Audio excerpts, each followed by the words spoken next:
The world of ITX cases reminds me a lot of mechanical keyboards. That is, you get a little less than what you pay for compared to their larger counterparts. But just like mechanical keyboards, there's an alluring novelty to them, especially when you jam something like a 5950X or a 3090 in there. There are other perks too, whereas the traditional case market is occupied with rectangular boxes that all share more or less the same layout, the ITX space seems to live in a wild west of different form factors and ideas. You'll find all kinds of weird constructions, from flat-shipped super premium looking buttes to weirdly perforated boxes and badly engineered cooling mishaps. So if you're looking for something a bit more unusual, you're in the right place. But beware, you might get hooked on another overpriced hobby without any sensible advantages.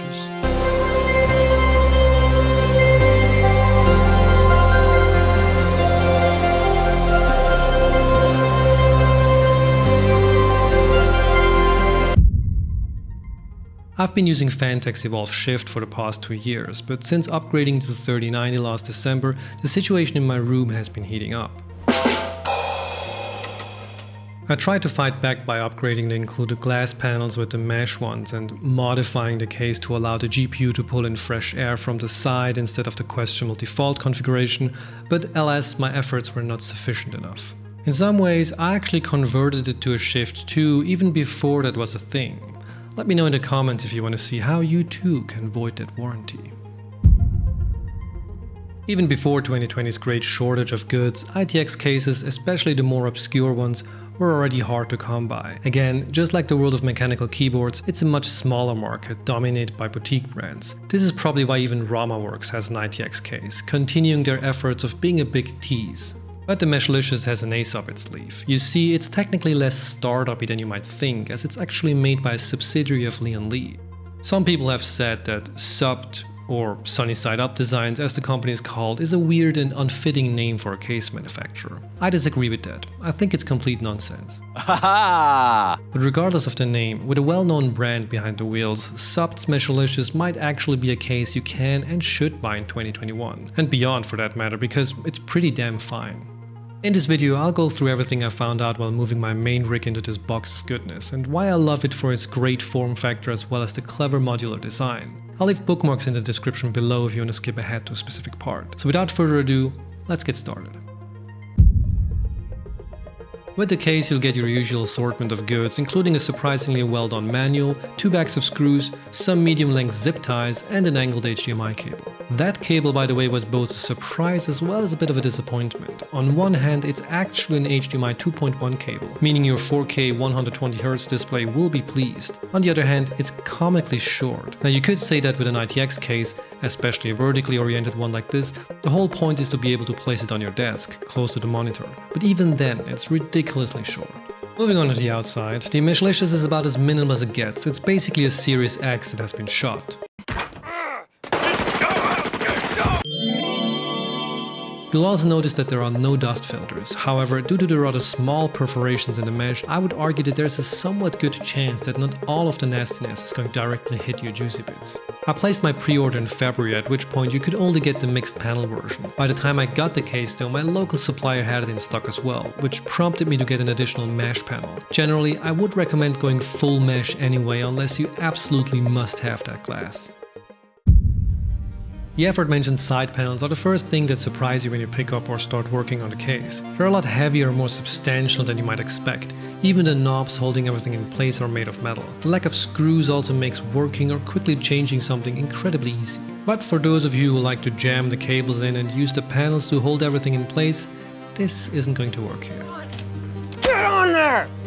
Despite the very premium feeling you get from the weight, I think I have to mention that the paint underneath it was already chipped. Now, you can't see this from the outside, and I even asked myself if I should bring this up at all, but it shows how easily the paint can come off. Although I had no other issues while building, I'd still recommend being careful. At the very top, you'll find a limited but very welcome selection of IOs. A still relevant USB-A port, followed by the power button, which I hit way too many times on accident. The way I naturally unplug devices is to push against the case, and with the placement of the button, I managed to trigger several unwanted shutdowns. Lastly, we have a USB-C port, which is fantastic if only I had the necessary motherboard header to connect it. There is a good chance others will run into this issue as well, as a USB 3.1 header isn't very common on ITX boards. An adapter can solve this, however, for me I just left it unplugged for now. Finally, you'll find the connectors for the LED indicators and the power button itself. At the bottom are the 4 pre-installed rubber feet, which are generally great but still have a few issues.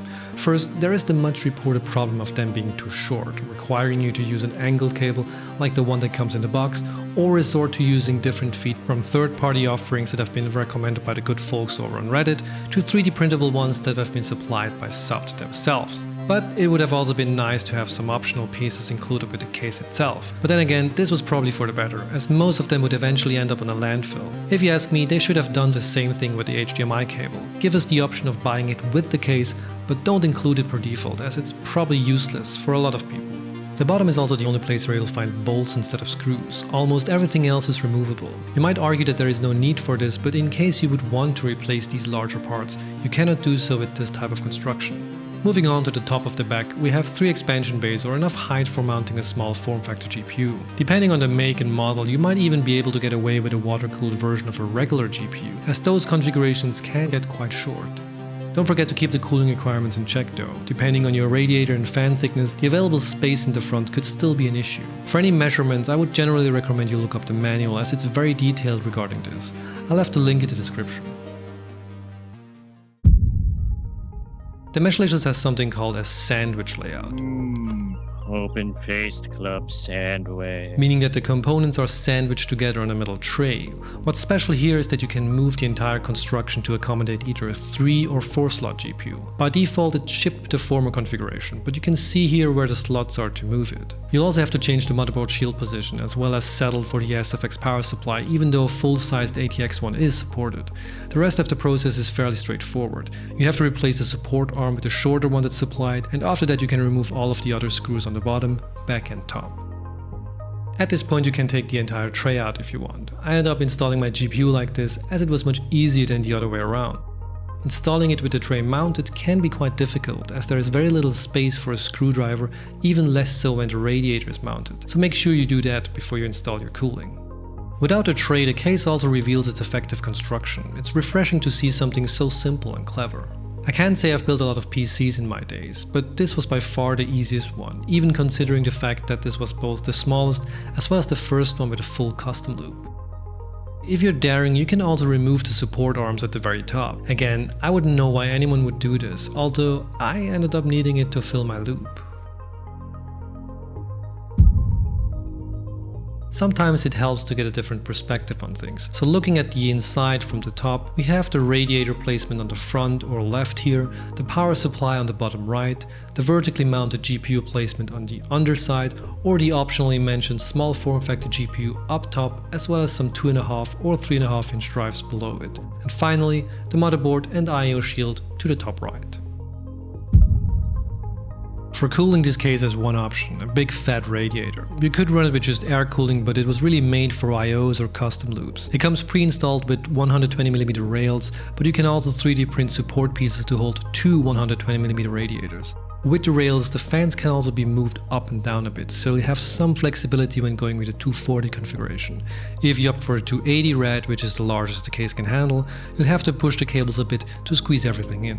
I went for a noisier but more efficient push setup, mounting my 2 Noct 140s to the case directly. With the fans holding in the rad, I also didn't have the cable issues and even had some additional space for positioning, although it did reduce the available room for tubing. On a side note, the manual also states a 3D printable mount for a fan, which is super weird but could add some additional airflow if needed.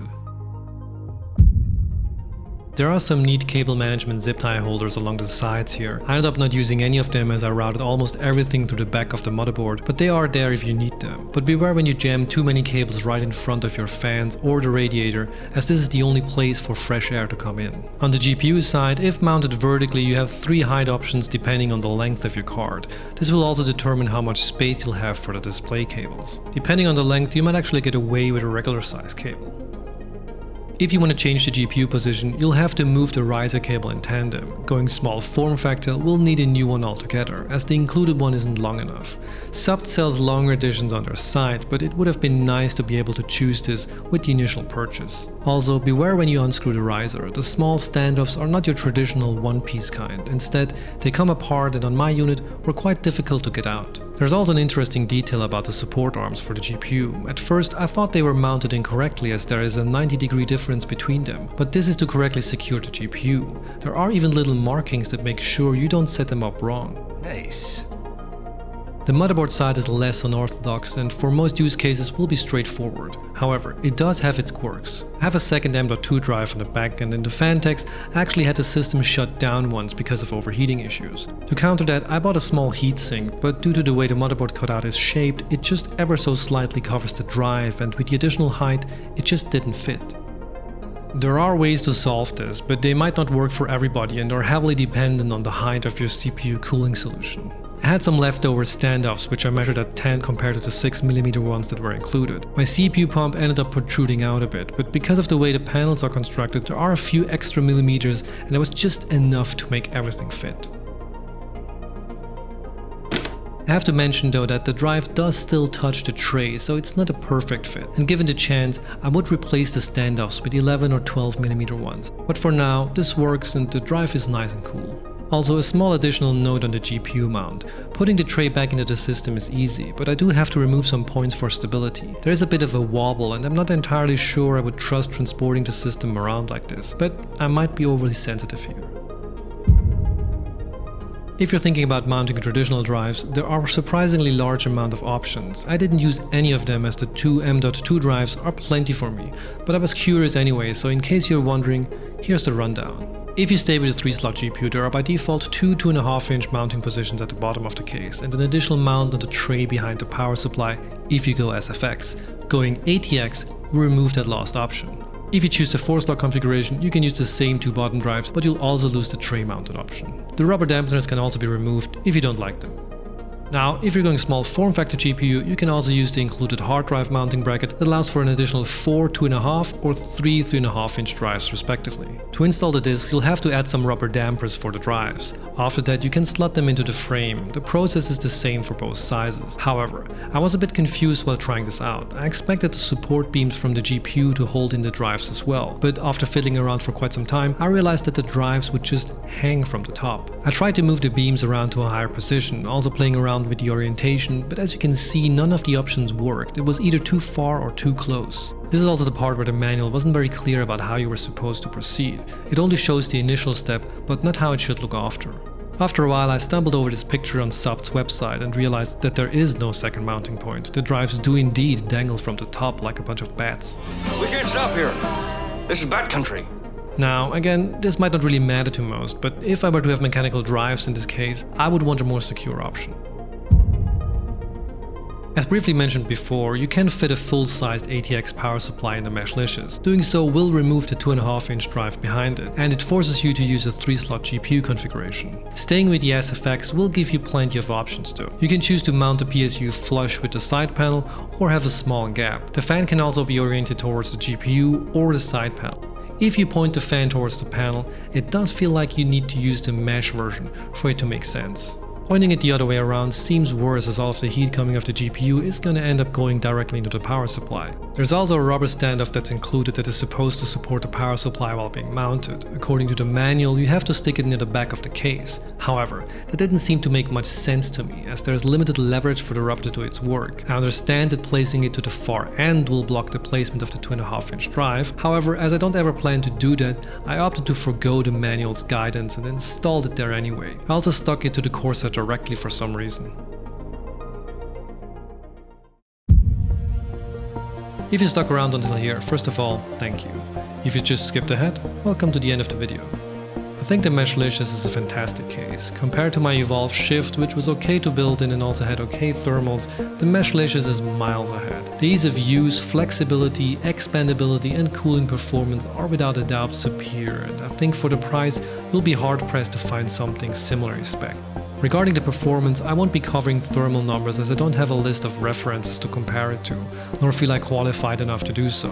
If you must know though, my 5950X and 3090 run satisfyingly cool for my taste. I will also be doing a second video about my custom loop configuration, which focuses more on the loop itself rather than the Meshlicious. I thought it would be harder, especially considering that this was my first attempt, so if you ever wondered or played around with the thought of going full water, stay tuned for the follow-up. Finally, the case was just fun to build in. Besides the hard drive mounts, I never really got frustrated and went surprisingly well. I remember tinkering around with the Phanteks and getting annoyed how the side panels were mounted or what fan configuration would be best. Not to mention hiding the cables seemed significantly harder. Here everything was logical. You'll end up doing exactly what the case was designed for, and that's a testimony to how much thought and cleverness went into it.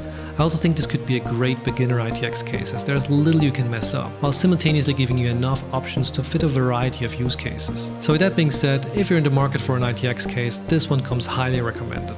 SUP might be a young company, but its experience is most certainly inherited. Hey, thanks for watching this incredibly long video, it's very much appreciated. I really hope that this helps in your decision making or planning for an ITX build, or at the least that it was a little bit entertaining, although I really doubt that. I left some useful links in the description that might be helpful, so if you choose to go with the mesh-licious or any other case for that matter, let me know how your journey went, and until the next one, see you around and bye.